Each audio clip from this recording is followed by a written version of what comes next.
Je suis sûre que celles qui ont l'habitude d'aller travailler avant de rentrer s'occuper de la maison comprennent ce que je ressens. Je suis fatiguée, mais je vais quand même cuisiner. Alors aujourd'hui, je vais faire une recette simple de sauce crème aux champignons avec de la viande et du riz.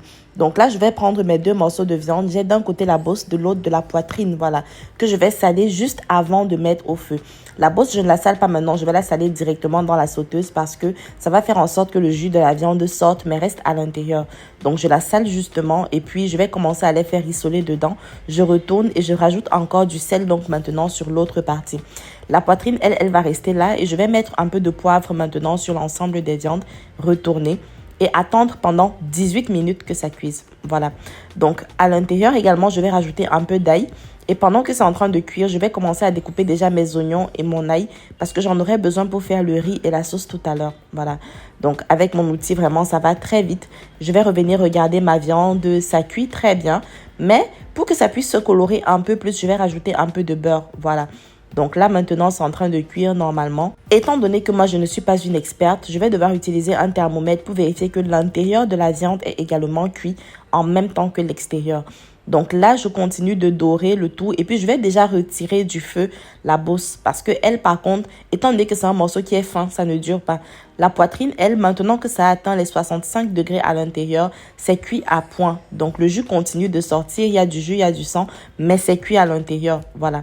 Donc je vais déposer ça de côté et je vais maintenant prendre mes champignons. Je vais les sortir de l'eau, je ne vais pas les rincer et je vais les découper en petits morceaux. Voilà. Donc, en parallèle, je vais continuer d'abord à faire le riz parce qu'il faut que le contenant, du moins que le complément puisse cuire également pendant que la sauce cuise. Donc, après avoir fait frire mes oignons, je vais rincer le riz et je vais le mettre à l'intérieur.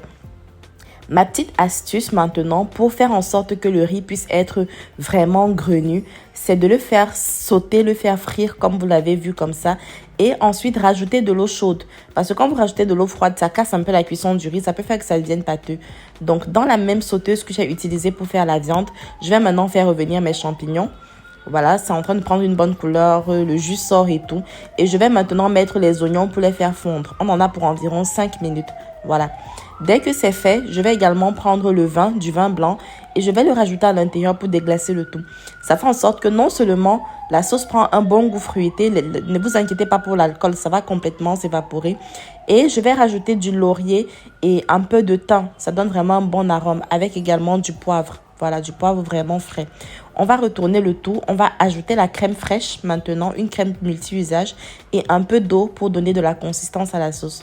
Je vais laisser comme ça et en parallèle, je vais prendre un peu de poivre noir, un peu de poivre blanc. Ouais, ça fait que tomber. Donc, je vais les concasser vraiment légèrement. L'objectif, c'est de pouvoir avoir des petites graines de poivre que je pourrais croquer pendant que je vais manger ma sauce.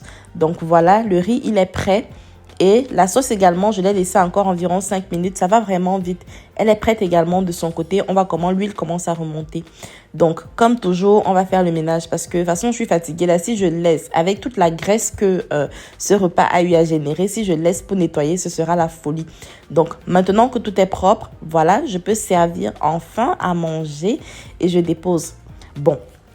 Sauf qu'après, la personne pour qui je sers à manger me dit non, si vraiment tu sors de trop loin. Donc mange, moi je vais te filmer et puis je vais manger après. Ah, moi quoi? Je reprends donc tranquillement mon verre de vin et puis je viens m'asseoir. Quand je disais tantôt que je sortais de loin, je sors en fait d'une conférence où j'entretenais les hommes et les femmes sur comment entretenir les cheveux afro et également comment lancer soi-même sa marque de cosmétiques capillaires, que ce soit au Cameroun ou ailleurs.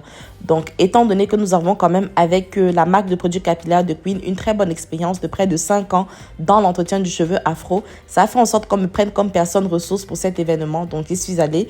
J'ai fait la conférence, ça s'est très bien passé et j'avais vraiment faim. Allez, c'est tout pour aujourd'hui. N'hésitez pas à reproduire la recette. Je vais mettre tous les détails en commentaire et surtout, bon appétit!